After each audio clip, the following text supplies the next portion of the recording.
If you have a smart speaker, you have access to the entire world of NPR and St. Louis Public Radio. All the latest news and all the captivating stories. Activate our voices with yours by telling your smart speaker to play St. Louis Public Radio. Daniela Velázquez has gotten a crash course in the realities and opportunities of St. Louis politics. She was recently elected as the Alderwoman for the 6th Ward and has joined a shrunken Board of Aldermen that is dealing with a raft of challenges. Velázquez joins us for the latest episode of Politically Speaking to talk about the board's big priorities and some hypothetical ideas to spend a settlement emanating from the departure of the St. Louis Rams. Let's hit the music. This is Politically Speaking, the definitive show about politics in the St. Louis region. I thought this was an opportunity to have a new voice in that seat. And the decisions I make in county government allows me to help people in large groups, and I enjoy it. We're not using it as a wedge issue. We're using it more as a, what's right for the region conversation. We need to know what the issues are in our communities in order to address them.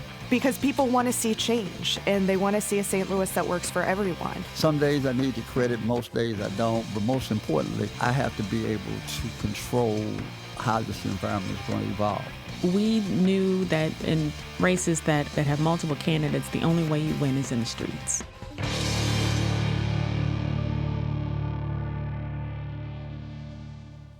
And welcome to Politically Speaking. I'm your host, St. Louis Public Radio political correspondent Jason Rosenbaum. Joining me in studio, she covers all things city government, justice, everything whatever else. they tell me to do. Rachel Lippmann. And joining us for the first time, she is the Alderwoman for St. Louis's 6th Ward, Daniela Velázquez. It is wonderful to have two Missouri Tiger Journalism School graduates to outnumber the Northwestern journalism graduate in this room, by the way. I totally agree. Whatever. My wife would not agree, obviously, since she also went to Northwestern. But we're not here to talk about J School, though we may talk about that a little bit because it is part of your background. But before we ask you about who you are and how you got into this world of St. Louis politics, just to remind our listeners what the 6th Ward encompasses. Right. So, well, thank you for having me here. The 6th Ward is the neighborhoods of Shaw, Tower Grove South, Compton Heights, and a little bit of Dutchtown. So South City, but not too far south. So kind of in and around the Tower Grove Park, parts of Tower Grove Park, what I like to refer to as the Park Wards. The Park Wards. The Park Wards. It's all. That is our big park in the ward. Yes. Do you have the botanical garden? I do not. Oh. I will have the 6th Ward. I think will also have the most dog parks in the city when it's all said and done. So we have one in Shaw. There is a not often used, maybe after this airs, one in Compton Hill. I was going to say, do you want to spoil that for the dogs that do go there? Well, not many do, I hear. Well, now that they know about it, Now that they know about it. So Compton Hill, don't be mad at me. Just all the canines that listen to this show now know that. But tell us a little bit about yourself and what were you doing before you decided to run for Alderwoman earlier this year? Sure. So my background is, as Jason mentioned, journalism and communications. And before that, I was a vice president of Fleischman Hillard, doing public relations and a lot of DE&I work. Been a journalist, been a communications advocate, and learning that communication skills are a good thing to have in local politics. What made you decide to go from being on the side of speaking for someone else to being the actual elected official, able to, speak for yourself in the political realm? Sure. Well, one of the fun facts, Rachel and I did a lot of work together on the other side when I was a director of communications at the ACLU of Missouri. It's a very, very busy stretch for the ACLU at that point. Very busy stretch, right before President Trump was elected. But that's a whole other, politically speaking, I'm sure. No, I decided to run, one, because I am the first Latina ever elected in the city of St. Louis.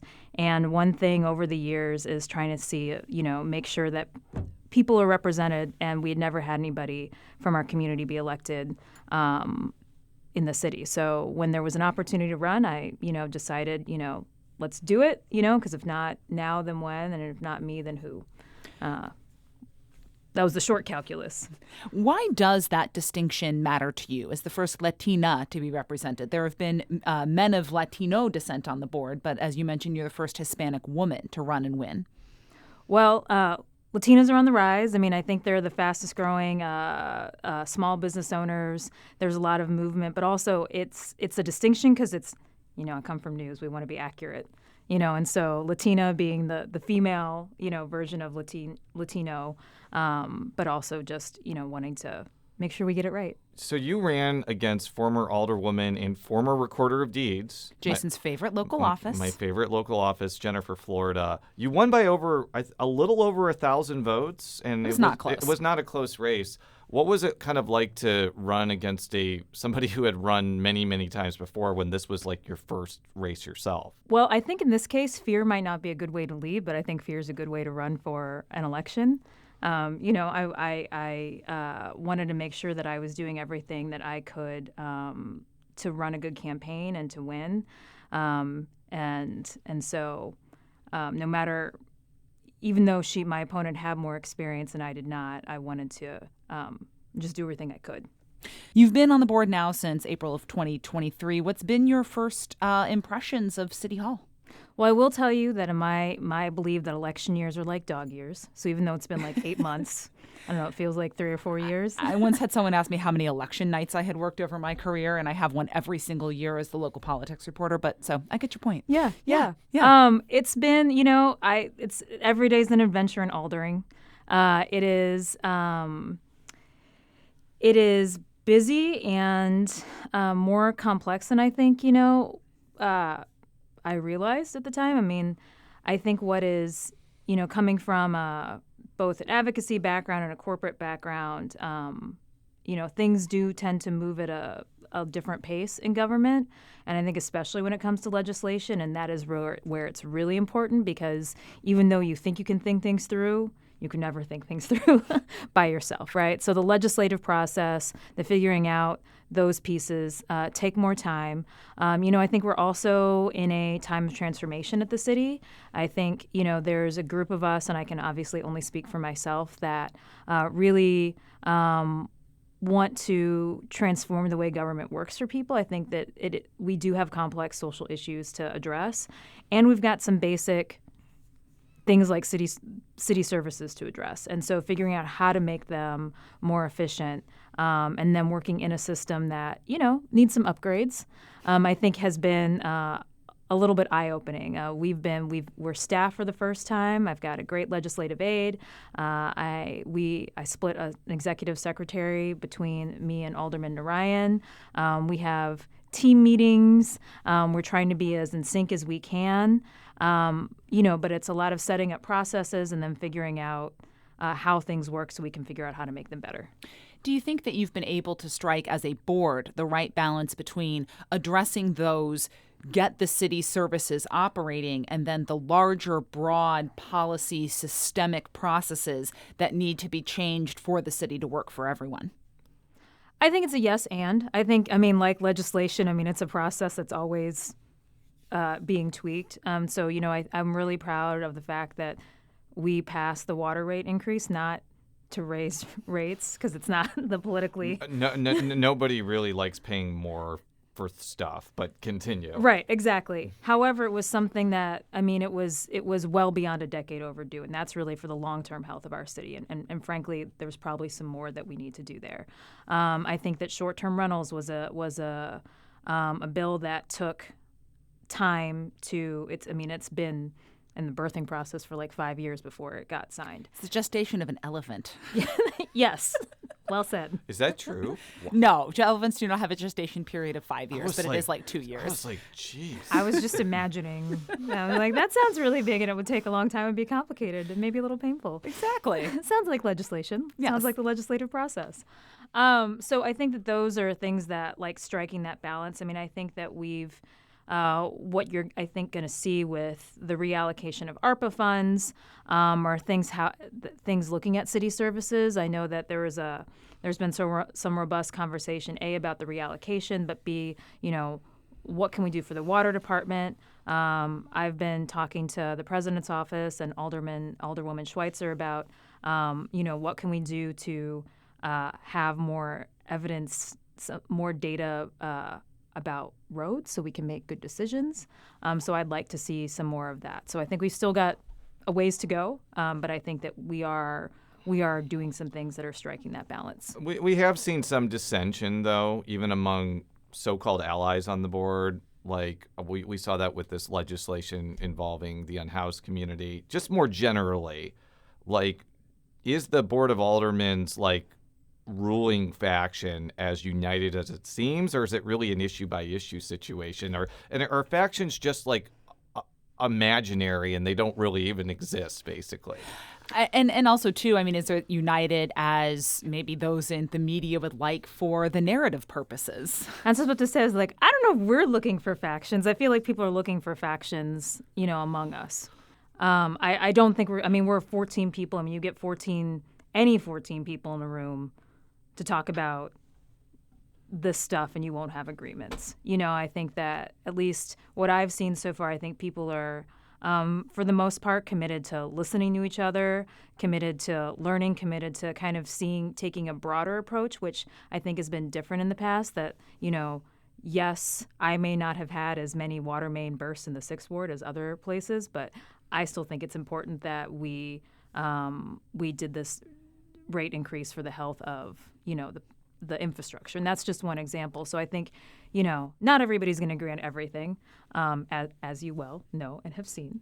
But I think and I continue to hope that there's commitment to at least being collegial and listening to each other and trying to work some of these things out.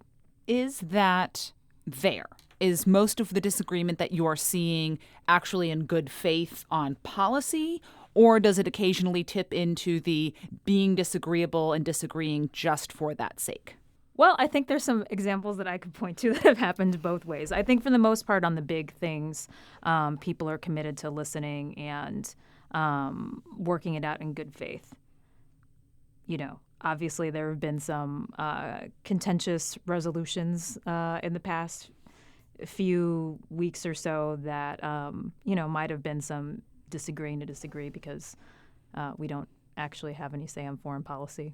It would be interesting if the Board of Aldermen could solve the Israeli-Palestinian conflict. It'd be like an automatic Nobel Peace Prize, I think, for the St. Louis Board of Aldermen if Which you is, could solve. I just wanted to be. I wanted to unveil the curtain about what she was talking about. Yeah. Continue, Rachel. On that ground, and we'll talk a little bit about some of the legislation that you've got coming up. I mean, is it truly the responsibility and the role of the Board of Aldermen to be taking kind of a stand symbolically on some of these issues, or should you just kind of stay in your lane when you have, like you said, no impact on foreign policy? I think, obviously my colleagues might think differently. I mean, I think, we have a responsibility to, we've got plenty of things to work on in St. Louis, plenty of things to work on in the St. Louis region, and that's what I'm choosing to focus on. So we've seen some notable disagreements between the board and I think the mayor's administration, particularly when it comes to the corrections department. There were a number of aldermen who called for the resignation of Corrections Commissioner Jennifer Clemens Abdullah. I don't know if you were one of those people, but I think that you had been critical of what's happening at the jail. And there's been... Do you think that this is a sign that there is some frayed relationship between the aldermen and the mayor? Or is this just an example of, like, the legislature's doing its oversight of the executive and stuff like this is just going to happen regardless of whether the personal relationships are between yourself and the mayor are solid? It's a great question. I mean, I do think that obviously there's been disagreements between the branches of government. I think that the CJC is a really tough situation all around, right? I mean, I did not ask for her resignation, but I was signed on to a letter over the summer just about the deplorable, the conditions, because I know it's complicated, but we should not have people dying, and the numbers that people have died in the CJC. And we know that they're understaffed, and we know that there are, they have a complex intake process with the people who come in there. As a former reporter, it's one of those things where, trying to understand what all is the truth. I would like to say everything has been transparent all the way through, and it has not been. I've had a lot of questions, and I asked a lot of questions during committee, and so I think that there are some things that we have to continue to work. I think more openly and collaboratively on between the branches of government, and I think that there are different approaches. I think that we as an alder,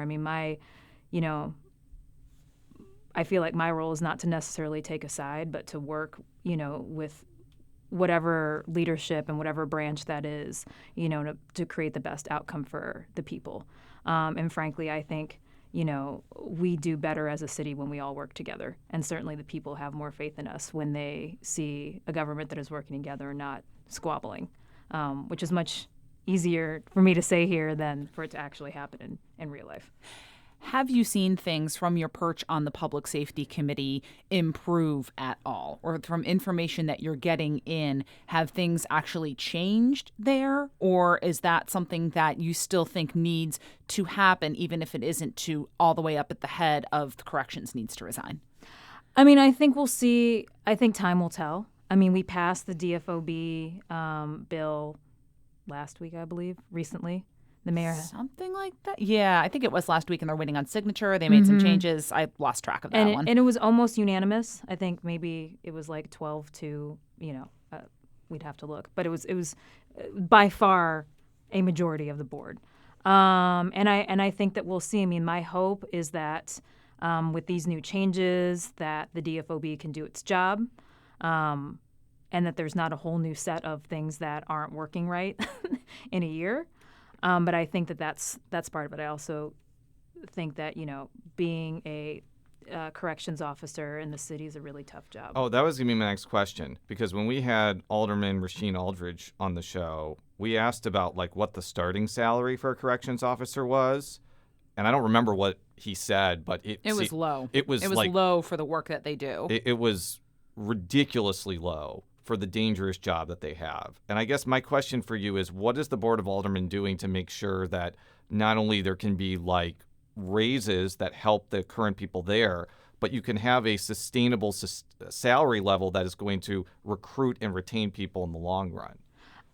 That's a citywide problem, right? I would even venture to say that's a Missouri-wide problem of just being a state that has low salaries, a state government that pays low salaries, a city government that pays lower salaries. I don't know Kansas City's numbers off the top of my head, but I think when everything from corrections officers to refuse drivers to police officers, there's not one department that I think that doesn't need a pay raise to be competitive. So I would say, what was interesting about being newly elected in this process is that the budgeting process basically has already begun before you get elected. Yeah, there's not a lot of ramp for newly elected alder people. Not a lot at all. And, hopefully that changes with the next elections because I think it's really difficult, but we're here. But also that budgeting process essentially had already begun by the time we were elected. So, and as the board has limited capacity to really alter and change that budget. But I certainly think that, the better we can pay people, the more we can be competitive with everything, in every industry, with the county, with all these munis, and with private organizations. And certainly you're seeing that, kind of mix of this workforce shortage and low pay, this is kind of I would not be a corrections officer for $40,000 a year in the city of St. Louis. I'm not sure you could pay me enough to be a corrections officer, period. But Jason's point is certainly very well taken. In the interest of journalistic accuracy, the Detention Facilities Oversight Board bill we were talking about was perfected. So first round approval locks in the language last week. So we still have to vote on it. Yes. There's still final passage this week. So, You are sponsoring a piece of a package of legislation that is aiming at putting some gun regulations in the city of St. Louis, and you've got the bill for defacing firearms. What is the motivation behind this legislation that you want to introduce, and what would it do? So defacing a firearm is a fancy legal way of saying sawing off a serial number. And chances are if you're sawing off a serial number, you're probably not up to good things or non-criminal activity. So, this is part of a slate of bills.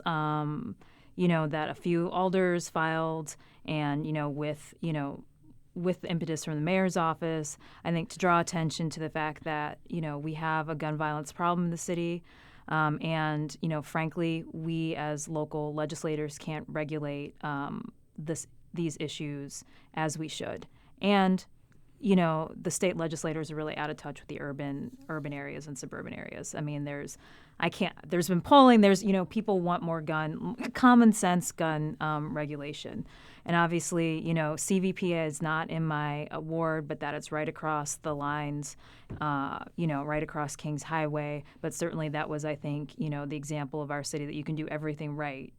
And, our state laws are failing us. So, I think it is, a statement, of course, that we want to be within the bounds of the Constitution. But I think that, we need to have more regulation, full stop, when it comes to guns. How likely is it, do you think, that with the state's very broad preemption language, any of these laws would survive a legal challenge? And then the follow-up question is, with that being said, is it then, again, the place of the aldermen to do something like this when they're mostly symbolic because of that state preemption? I mean, great question. I mean, I think it is, to some extent, our role when it's something that is, every day happening in our city, gun violence. And it is so clear that people want more regulation. And part of, getting shot or getting the state calling the city out for its level of violence is that also the state is saying, hey, you can actually fix it. Is it already illegal, though, to saw off a serial number? Is there already a state law against there's that? a federal. Okay. There's a federal law. Okay. So if this, let's just say if your bill passes and it is not declared null and void, what would be the penalties for somebody who gets caught doing this? It would increase the fine that they would have. Mm-hmm.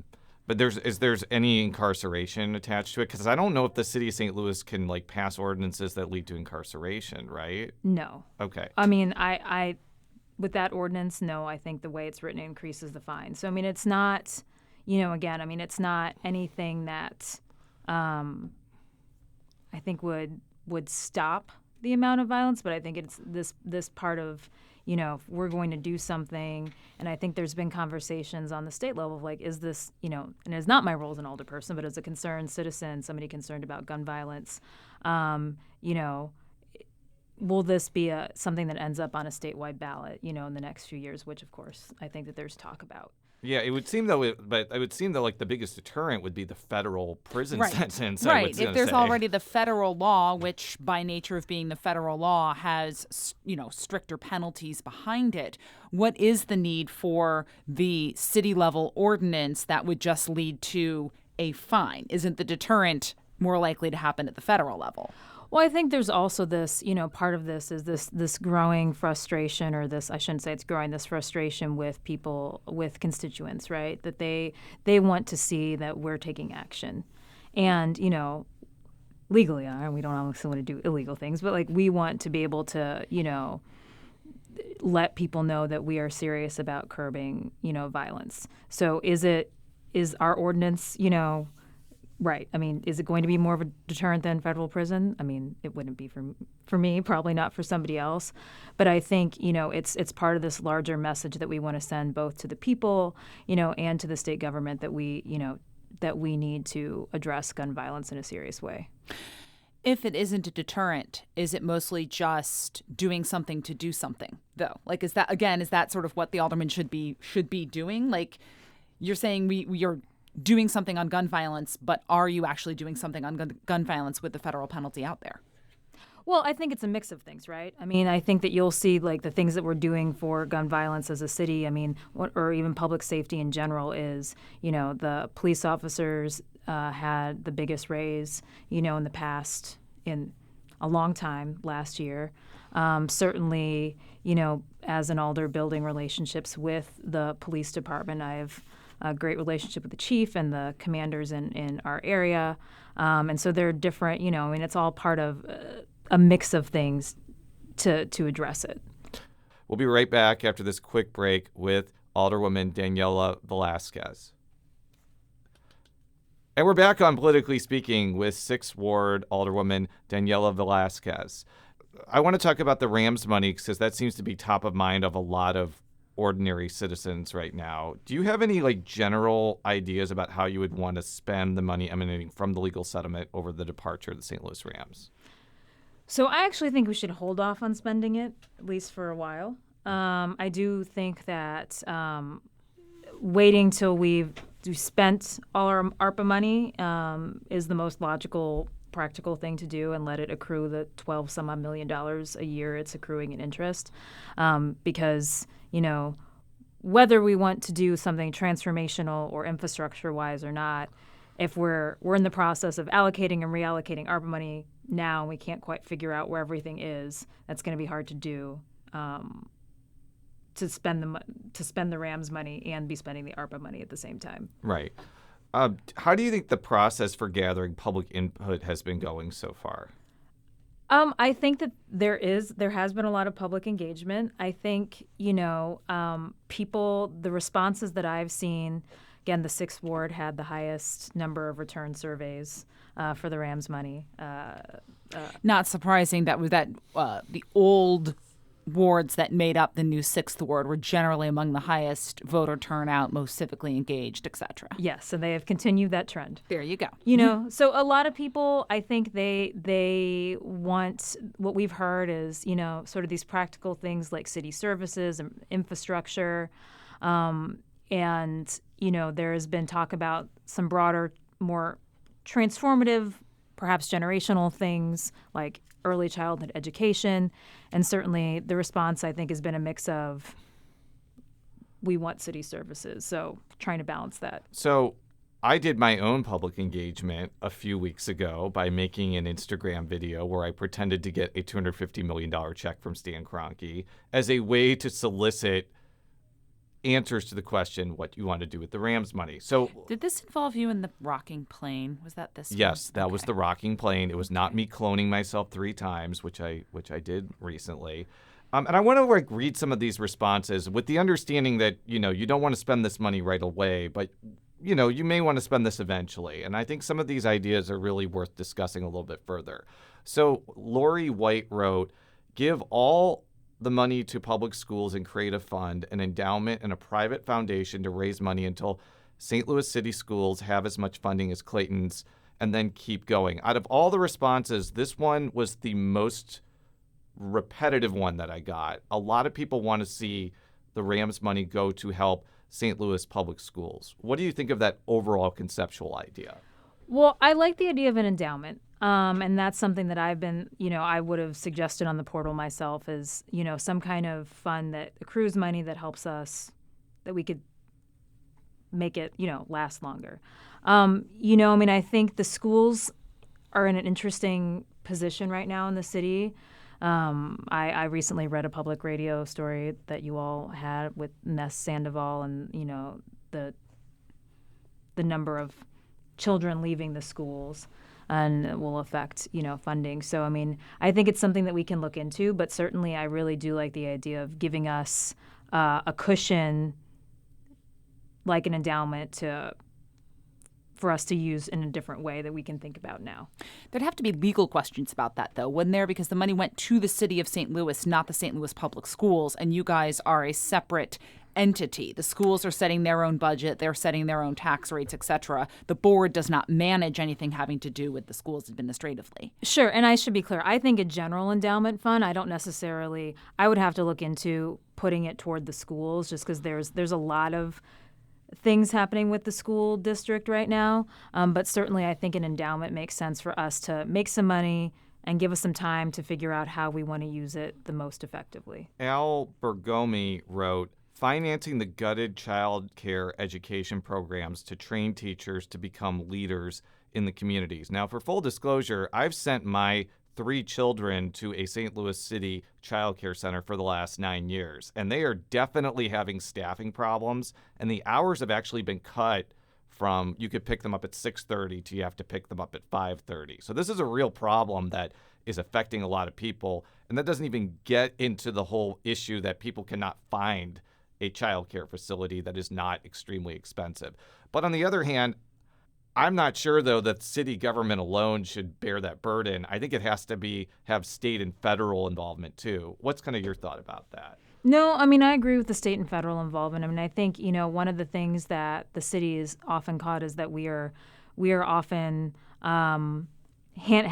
providing the resources for more than our fair share of the region, right? And I think back to your point about, teachers and childcare. I mean, that's where that nexus of we've got a national shortage, we're not paying enough.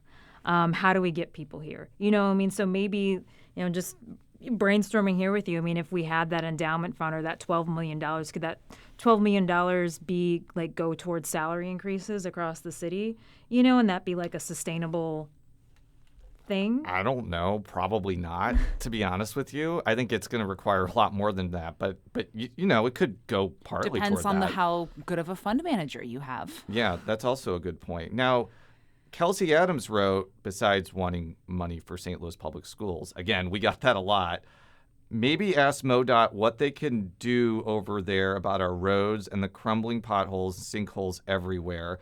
I think you're on the transportation committee. Is that correct? Okay. But I also know that there's probably ARPA money and federal infrastructure money that could go for roads too. So is that a good use of the Rams money when there are other buckets of money to use for the city's road infrastructure? Well, I think that's why we should wait to spend it. And we could have the same discussion in, the 2 to 3 years after we've spent, our ARPA money to see, do we need more money for roads? I mean, we probably will need more money for roads, but I think we'll have a better sense of that. I mean, there is the Board Bill 120, which we've allocated more than $40 million to streets alone. That's probably not going to cover everything. But yes, I think the quality of our streets, probably the tire industry is doing really well in St. Louis with all the potholes and. Oh my gosh, yes. I have changed my tires many times. PhD in Cran that's their name. They didn't put their real name on Instagram. It's their Instagram handle, not their name. Yes. Build better public transit. It should not take an hour or more to get from any city neighborhood to downtown. Now, this is where I would push back against using the Rams settlement for this.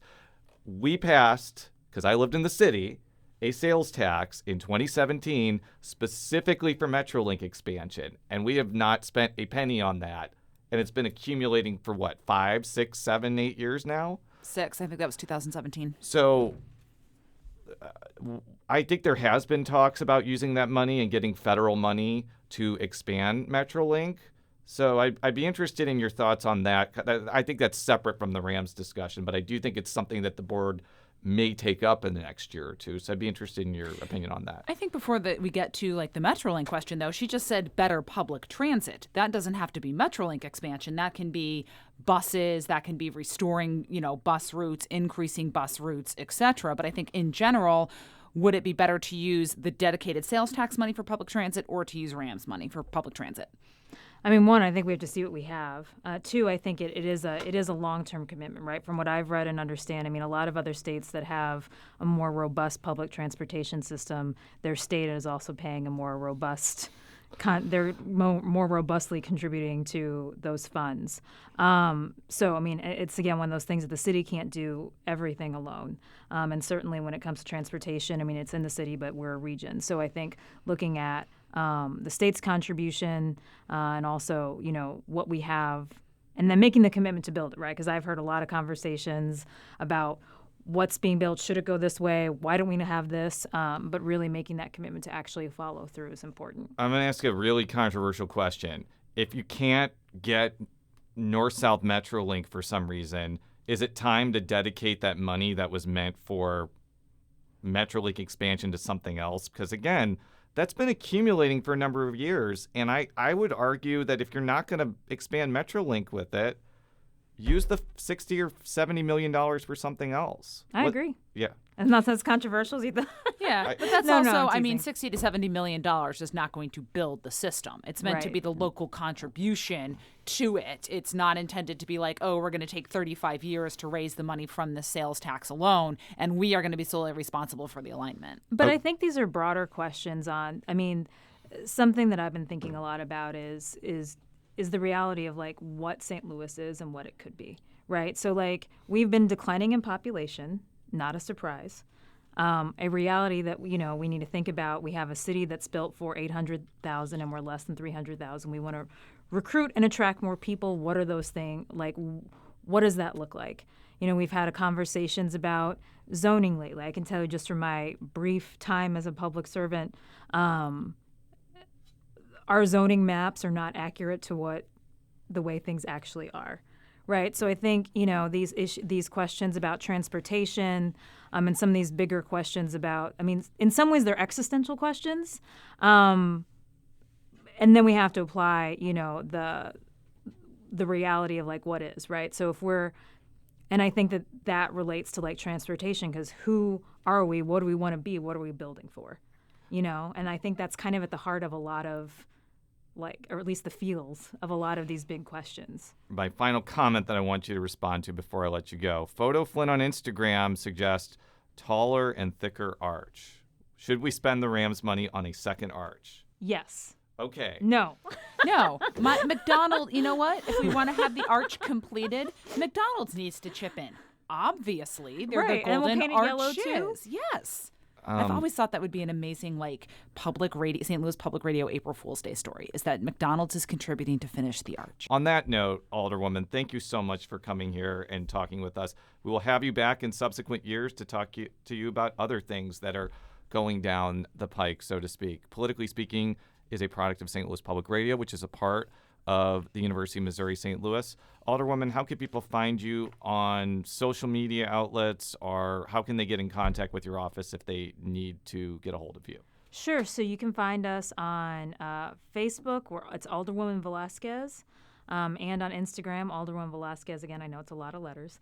And then you can email us at 6th Ward, number 6, TH Ward, at stlouis-mo.gov.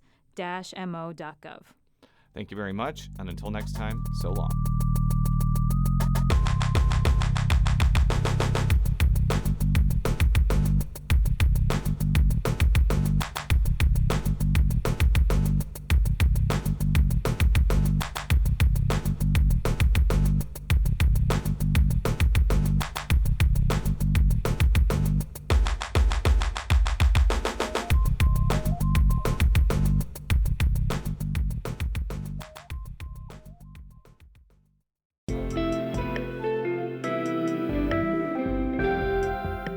The Gateway brings you the day's news each weekday from around the St. Louis region and the state capitals in Jefferson City. Our schools are accredited.